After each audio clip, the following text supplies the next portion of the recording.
خوش آمدید اب کے اپنے چینل پر، جہاں ہر کہانی میں چھپی ہوتی ہے ایک خوبصورت نصیحت اور ایک نیا سبق۔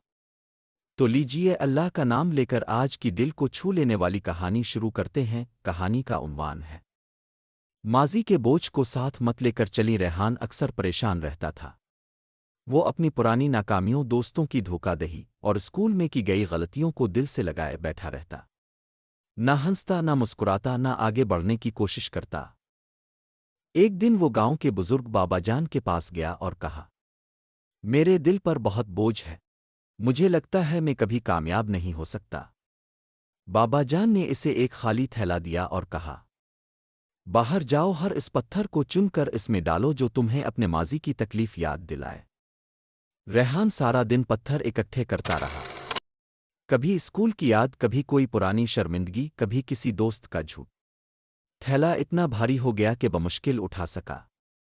وہ واپس آیا، تھک کر بیٹھ گیا۔ بابا جان مسکرائے اور پوچھا، کیا یہ تھیلا لے کر تم چل سکتے ہو؟ ریحان تھکے لہجے میں بولا، نہیں، یہ بہت بوجھل ہے۔ بابا جان نے نرمی سے کہا، بیٹا، یہی ماضی کا بوجھ ہے، جب تک تم اسے اپنے ساتھ رکھو گے نہ چل سکو گے، نہ آگے بڑھو گے۔ ریحان کی آنکھوں میں آنسو آ گئے۔ اس نے ایک ایک کر کے پتھر نکالے اور ہر پتھر کو معاف کر کے چھوڑتا گیا۔ پھر وہ ہلکے قدموں سے نئے خوابوں کی طرف چل پڑا، کیونکہ اب وہ آزاد تھا ماضی کے بوجھ سے۔ ماضی سکھانے کے لیے ہے، روکنے کے لیے نہیں۔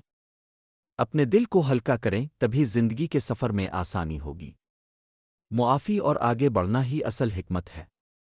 آپ کو کہانی پسند آئی ہو تو ویڈیو کو، چینل کو سبسکرائب اور لائک کریں، بیل آئیکن دبانا نہ بھولیں تاکہ ہمارے ہر نئی سبق آموز کہانی اب تک فوراً پہنچے۔ پھر ملیں گے ایک اور خوبصورت کہانی کے ساتھ۔